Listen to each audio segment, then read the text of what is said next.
Hello மக்களே, இன்றைக்கி new concept என்னென்னு பார்த்தீங்கன்னா, நம்ம ஏன் எஃப்&ஓவில் லாஸ் பண்ணுறோம். ஸ்டாக் மார்க்கெட்டில் ஆப்ஷன் ட்ரேடிங்னு வரும்போது நம்ம ஏன் லாஸ் பண்ணுறோம், ஃப்யூச்சர் அண்ட் ஆப்ஷன்ஸில் லாஸ் நடக்கிறதுக்கான ரீசன்ஸ் என்னென்ன அப்படின்னு தான் பார்க்க போகிறோம். நீங்கள் நிறைய வீடியோஸில் ரீல்ஸ்லாம் பார்த்துருப்பீங்க. நான் அவ்வளோ ப்ராஃபிட் பண்ணேன், இவ்வளோ ப்ராஃபிட் பண்ணேன்னு சொல்லி எல்லாம் சொல்லியிருப்பாங்க. ஆனால் நான் இவ்வளோ லாஸ் பண்ணினேன் அப்படின்னு சொல்கிறதுக்கான தைரியம் யாருக்குமே இல்லை. எதனால் லாஸ் ஆச்சு அப்படிங்கிறதையுமே யாரும் சொல்கிறது இல்லை.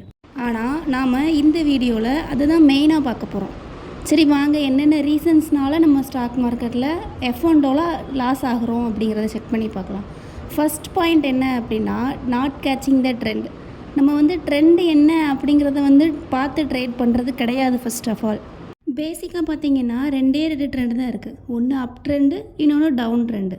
அந்த ரெண்டு ட்ரெண்டில் நீங்கள் கிளியர் ஆகிட்டீங்க அப்படின்னா மார்க்கெட்டில் மணி மேக் பண்ணுறது ரொம்ப ஈஸியாகிடும் உங்களுக்கு. அப்படின்னா நீங்கள் ட்ரெண்ட் என்ன இருக்கோ அதுக்கேற்ற மாதிரி தான் ட்ரேட் பண்ணணும். இப்போ அப் ட்ரெண்டில் இருக்குது அப்படின்னா நீங்கள் ஆப்போசிட்டாக ட்ரேட் பண்ணக்கூடாது. மார்க்கெட்டில் ஒரு சேயிங் உண்டு. என்னன்னு கேட்டிங்கன்னா, trend is your friend, so always be with your friend அப்படின்ட்டு. அந்த விஷயத்தை எப்போவுமே நீங்கள் ஞாபகம் வச்சுக்கணும். ப்ராக்டிக்கலாகவே நீங்கள் ஃப்ரெண்டு என்ன தான் தப்பு பண்ணாலும் அவனுக்கு அகெயின்ஸ்டாக நிற்க மாட்டீங்க. அவங்க வீட்லேயோ அவங்க பேரண்ட்ஸ்கிட்டையோ அவனை விட்டு கொடுக்க மாட்டீங்க. அதை மாதிரி மார்க்கெட்லேயுமே ட்ரெண்டு என்ன இருக்கோ அதை ஃபாலோ பண்ணி தான் நீங்கள் ட்ரேட் பண்ணணுமே தவிர ட்ரெண்டுக்கு ஆப்போசிட்டாக பண்ணவே கூடாது எந்த காரணத்துலேயும். உன் ஃப்ரெண்டோட குணத்தை சொல்லு, நான் உன்னோட குணத்தை சொல்கிறேன் அப்படின்னு சொல்லிட்டு என்னோடய ஸ்கூல் டீச்சர் அடிக்கடி சொல்லுவாங்க. இப்போ இங்கே பார்த்தீங்கன்னா உங்களுக்கு ஃப்ரெண்டு யார், ட்ரெண்டு தான். அப்போ ட்ரெண்டு என்ன இருக்கோ அதை ஃபாலோ பண்ணி பண்ணினீங்கன்னா ப்ராஃபிட்டபுளாக இருக்கலாம். இப்போ இந்த சார்ட்டை எடுத்துக்கோங்க. இந்த சார்ட்டை பார்த்தீங்கன்னா பேசிக்காக யாராக இருந்தாலுமே சொல்லிடுவாங்க அப் ட்ரெண்டில் தான் இருக்குது மார்க்கெட்டு அப்படின்னு. இப்படி மார்க்கெட் கண்டினியூஸ் அப் ட்ரெண்டில் இருக்கும்போது நம்ம சிஇ தான் எடுக்கணுமே தவிர பிஇ எடுக்கக்கூடாது.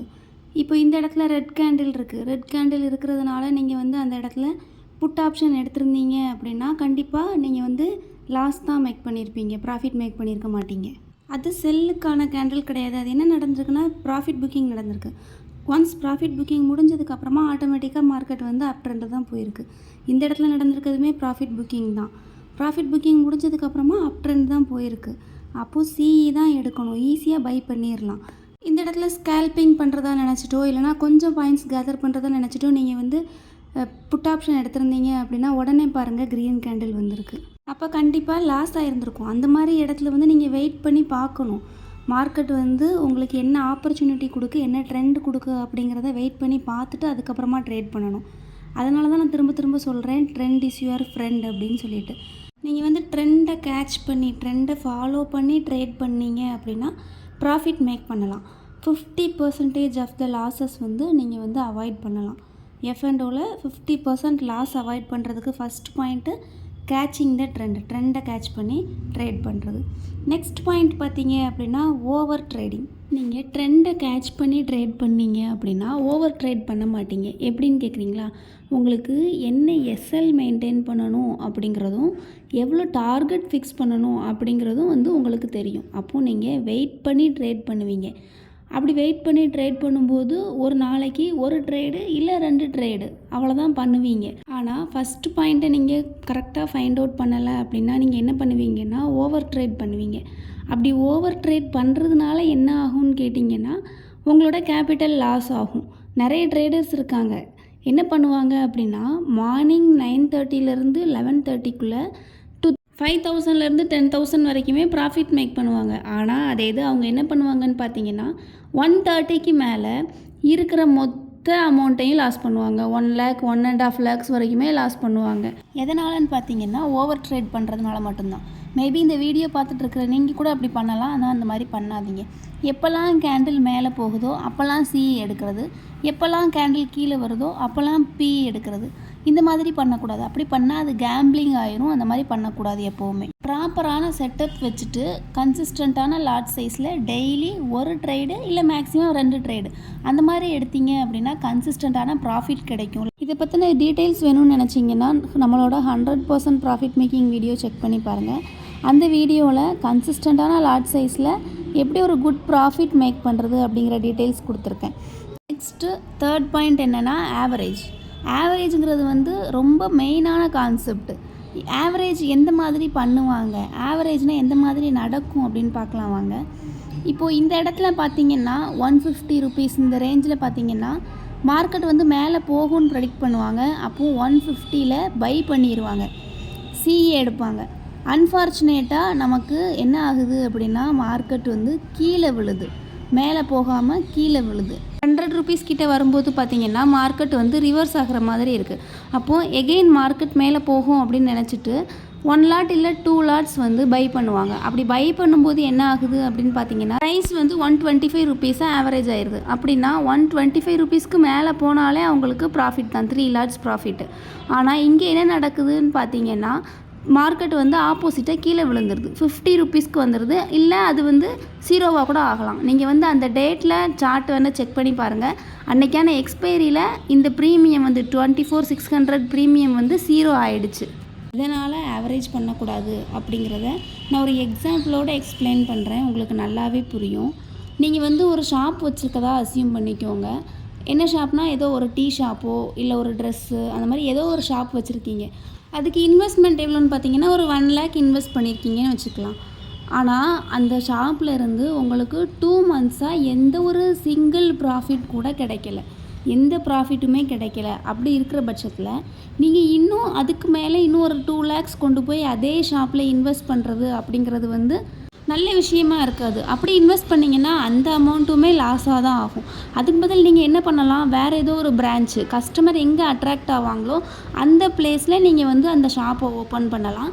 இல்லை எந்த பிளேஸில் டிமாண்ட் அதிகமாக இருக்கும் அந்த இடத்துல ஓப்பன் பண்ணலாம். அப்படி ஓப்பன் பண்ணும்போது ஆல்ரெடி இருந்த லாஸை வந்து நீங்கள் கவரப் பண்ண மாதிரி இருக்கும், ஒரு நல்ல ப்ராஃபிட் மேக் பண்ண மாதிரி இருக்கும். இங்கே ட்ரேடிங்னு வரும்போது ட்ரேடிங்குமே நீங்கள் வந்து பிஸ்னஸ் மாதிரியே தான் பண்ணணும். எப்படி ஒரு பிஸ்னஸில் ப்ராஃபிட் இல்லாமல் லாஸ் ஆகும்போது வேறு ஒரு பிஸ்னஸோ இல்லை வேறு பிளேஸ்லையோ நீங்கள் அதை மாற்றி ப்ராஃபிட் எடுக்க ட்ரை பண்ணுறீங்களோ அதே மாதிரி தான்.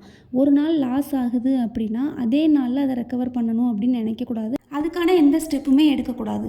அதுக்கு பதிலாக அதை வந்து மறுநாள் ரெக்கவர் பண்ணிக்கலாம். சப்போஸ் மறுநாளும் உங்களால் ட்ரெண்டை கேட்ச் பண்ணி ட்ரேட் பண்ண முடியல அப்படின்னா கூட அதுக்கு மறுநாள் நீங்கள் ட்ரேட் பண்ணிக்கலாம். நமக்கு 1 இயர் 365 டேஸில் லீவ் டேஸ் போக மற்ற எல்லா நாளுமே ட்ரேடிங் டேஸ் இருக்குது.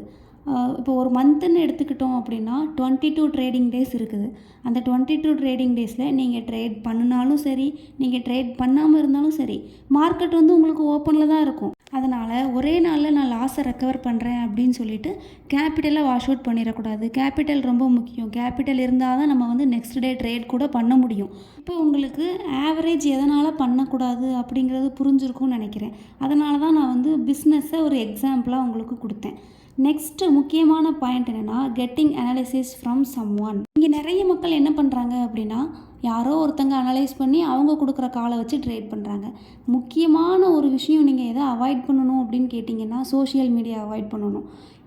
மேபி இது வாட்ஸ்அப்பாக இருக்கலாம், இன்ஸ்டாகிராமாக இருக்கலாம், இல்லை டெலகிராம் சேனல்ஸாக இருக்கலாம். நான் முன்னாடி ஒரு வீடியோ போட்டிருந்தேன், டெலகிராம் ட்ரேடர்ஸ் எப்படி ஒர்க் பண்ணுவாங்க அப்படின்னு சொல்லிட்டு. அவங்களோட கிளைண்ட்ஸில் பாதி பேருக்கு சிஇ கொடுப்பாங்க, பாதி பேருக்கு பிஇ கொடுப்பாங்க. அதில் யார் ஒருத்தங்க ப்ராஃபிட் மேக் பண்ணுறாங்களோ அவங்கள மட்டும் வச்சு நெக்ஸ்ட் லெவலுக்கு மூவ் பண்ணுவாங்க. அவங்க லாஸ் ஆகுறவங்கள அவங்க கண்டுக்கவே மாட்டாங்க. ஈவன் அவங்க ட்ரேட் கூட பண்ண மாட்டாங்க. ட்ரேட் கூட பண்ணாமல் கிளைண்ட்ஸ் லாஸ் ஆகிறது வந்து கூட அவங்க மணி மேக் பண்ணியிருப்பாங்க. அவங்க எந்த ரிஸ்க்குமே எடுக்க போகிறது கிடையாது. ஆனால் இது யாருக்கு ரிஸ்க்கு அப்படின்னா ட்ரேட் பண்ணுற மக்களுக்கு தான் ரிஸ்க்கு. மேபி ஐடியில் ஒர்க் பண்ணுறேன், இல்லை ஒரு நல்ல ப்ரொஃபஷனில் நான் மந்த்லி 1 லேக் சம்பாதிக்கிறேன் அப்படின்னு சொல்லி சொன்னால் கூட அது கஷ்டப்பட்டு ஏர்ன் பண்ண காசு தானே. அதை யாரோ ஒருத்தங்க சொல்கிறாங்க அப்படிங்கிறதுக்காக அவங்களோட கால்ஸை வாங்கிட்டு நம்ம அதில் லாஸ் ஆகிட்டு அது மூலமாக கூட அவங்க ப்ராஃபிட் மேக் பண்ணிட்டு போயிடுறாங்க. நம்மளோட மணியை நம்ம லாஸ் பண்ணுறோம் அப்படின்னா ஆப்வியஸாக நம்ம தான் ரிஸ்க் எடுக்கிறோம். அவங்க ட்ரேட் கூட பண்ண மாட்டாங்க. அவங்களுக்கு ஒரு ஆல்கோ இருக்கும், இல்லை ஒரு செட்டப் இருக்கும், இல்லை இண்டிகேட்டர்ஸ் ஏதாவது வச்சுருப்பாங்க. இது பை சிஇ, பை பிஇ, இல்லை செல் சிஇ, இந்த மாதிரி ஒரு இன்ஸ்ட்ரக்ஷன்ஸ் மட்டும் கொடுத்துக்கிடுவாங்க. அந்த இன்ஸ்ட்ரக்ஷனை நம்பி நம்ம வந்து ட்ரேட் எடுத்து நம்ம லாஸ் பண்ணிவிட்டு அவங்களுக்கு ப்ராஃபிட் மேக் பண்ணி கொடுக்குறோம். ஆனால் இதெல்லாம் அவாய்ட் பண்ணிவிட்டு நீங்கள் வந்து இண்டிபெண்ட்டாக ட்ரேட் பண்ணுறீங்க அப்படின்னா நீங்கள் யாருக்குமே எந்த வாய்ப்புமே கொடுக்க போகிறது கிடையாது. நீங்கள் என்ன ட்ரேட் பண்ணுறீங்க அப்படிங்கிறது உங்களுக்கு தெரியும், எதுக்காக அதை பண்ணுறீங்க அப்படிங்கிறது உங்களுக்கு நல்லாவே தெரியும். அப்படிங்கும்போது அது வந்து உங்களோட ஓன் மணி, உங்களோட ஓன் ரிஸ்க்கு. ப்ராப்பராக அனலைஸ் பண்ணி நீங்கள் ட்ரேட் பண்ணுறீங்க அப்படின்னா அதில் லாஸ் ஆகிறதுக்கான வாய்ப்புகளுமே கம்மி தான். நம்மளோட சேனல் நீங்கள் பார்த்தீங்கன்னா கூட நம்ம எந்த கால்ஸுமே கொடுக்கறது கிடையாது. எதனாலனா நம்ம வந்து செபி ரிஜிஸ்டர்ட் அட்வைசர்ஸ் கிடையாது. செபி வந்து சம் எலிஜிபிலிட்டி வச்சுருப்பாங்க. அந்த எலிஜிபிலிட்டி க்ரைட்டீரியாஸ் எல்லாமே ஃபுல்ஃபில் பண்ணுறவங்கள அவங்க ஃபினான்ஷியல் அட்வைசராக அப்பாயிண்ட் பண்ணுவாங்க. அப்படி செபி அப்பாயிண்ட் பண்ண ஃபினான்ஷியல் அட்வைசர்கிட்ட இருந்து நீங்கள் ஃபினான்ஸ் ரிலேட்டடான எந்த அட்வைஸ் கூட வாங்கிக்கலாம். ஆனால் இப்படி டெலகிராம் சேனல்லேருந்து நீங்கள் வந்து கால்ஸ் வாங்கி ட்ரேட் பண்ணீங்க அப்படின்னா நீங்கள் லாஸ் ஆனால் கூட யார்கிட்டையும் போய் கேட்க முடியாது. ஏன்னா நீங்கள் ட்ரேட் பண்ணுறது உங்களோட ஓன் டிமேட் அக்கௌண்ட்டில். உங்களோட கால்ஸ்னால தான் லாஸ் ஆச்சு, அதனால் அவங்களே ரெக்கவர் பண்ணுவாங்க அப்படின்னு நினைக்கிறது வந்து கனவுல கூட நடக்காது. அதனால் இண்டிபெண்ட்டாக ட்ரேட் பண்ண கற்றுக்கோங்க. நம்ம கற்றுக்கிற விஷயந்தான் எப்போவுமே நமக்கு கை கொடுக்கும். நெக்ஸ்ட் பார்த்தீங்கன்னா taking trade for whole capital. இப்போ நீங்கள் சப்போஸ் ஒரு 10,000 ருபீஸ் கேபிட்டலாக வச்சுருக்கீங்க அப்படின்னா அந்த 10,000 ருபீஸையுமே ஆப்ஷனில் ட்ரேட் பண்ணுறதுங்கிறது வந்து பெரிய மிஸ்டேக்கு. அதுக்கு பதில் நீங்கள் என்ன பண்ணலான்னு கேட்டிங்கன்னா உங்களோட கேபிட்டல்லேருந்து 20 to 30%, மேக்ஸிமம் தான் 30%, 20% தான் மினிமம் எடுக்கலாம். 30% வேணால் ட்ரேட் பண்ணிக்கலாம். அந்த 30% நீங்கள் ட்ரேட் பண்ணுறதுல கூட 5% ஸ்டாப் லாஸாக வைக்கணும். ஸோ நீங்கள் எடுத்துருக்கிற ட்ரேடுக்கு ஆப்போசிட்டில் மார்க்கெட் மூவ் ஆனால் கூட மீதி 95% வந்து உங்களுக்கு நெக்ஸ்ட் ட்ரேடுக்கு இருக்கும். அதாவது உங்களோட லாஸை ரெக்கவர் பண்ணுறதுக்கு உங்களுக்கு அமௌண்ட் இருக்கும். அப்படின்னா நல்ல ஞாபகம் வச்சுக்கோங்க, கேபிட்டலில் 30% தான் மேக்ஸிமம் ட்ரேட் பண்ணணும். அந்த 30%ல் 5% கண்டிப்பாக ஸ்டாப் லாஸ் வந்து வச்சே தீரணும். அதே மாதிரி லாட் சைஸ், நீங்கள் வந்து இப்போ 30,000 கேபிட்டல் வச்சுருக்கீங்க அப்படின்னா 1 லாட் ட்ரேட் பண்ணுங்கள். 30 to 60,000 வச்சுருக்கீங்க அப்படின்னா 2 லாட் ட்ரேட் பண்ணுங்கள். 1 lakh கேபிட்டல் வச்சுருக்கீங்க அப்படின்னா 3 லாட் ட்ரேட் பண்ணுங்கள். அது எவ்வளவா இருக்கும் அப்படின்னா 10 to 15,000 நிஃப்டியில். அப்போது உங்களோட கேபிட்டல்லேருந்து 15% தான் நீங்கள் வந்து ட்ரேட் பண்ணுறீங்க. அவ்வளோ கண்ட்ரோலாக நீங்கள் ட்ரேட் பண்ணால் மட்டும்தான் உங்களுக்கு கேபிட்டல் வாஷ் அவுட் ஆகாமல் உங்களால் ப்ராஃபிட் மேக் பண்ண முடியும். அப்படியுமே லாஸ் ஆகுது அப்படின்னா நான் ஆல்ரெடி ஒரு வீடியோ போட்டிருக்கேன், how to recover from your losses அப்படின்னு சொல்லிட்டு. அந்த வீடியோ கூட நீங்கள் செக் பண்ணி பாருங்கள், உங்களுக்கு இன்னும் கொஞ்சம் ஐடியாஸ் கிடைக்கும். லாஸ் ஆனால் லாஸ்லேருந்து எப்படி ரெக்கவர் பண்ணுறது அப்படிங்கிற மாதிரி உங்களுக்கு ஐடியாஸ் கிடைக்கும். வீடியோ கொஞ்சம் லென்த்தியாக போகிறதுனால ரிமைனிங் டீட்டெயில்ஸ் எல்லாமே பார்ட் 2 வீடியோவில் பார்க்கலாம்.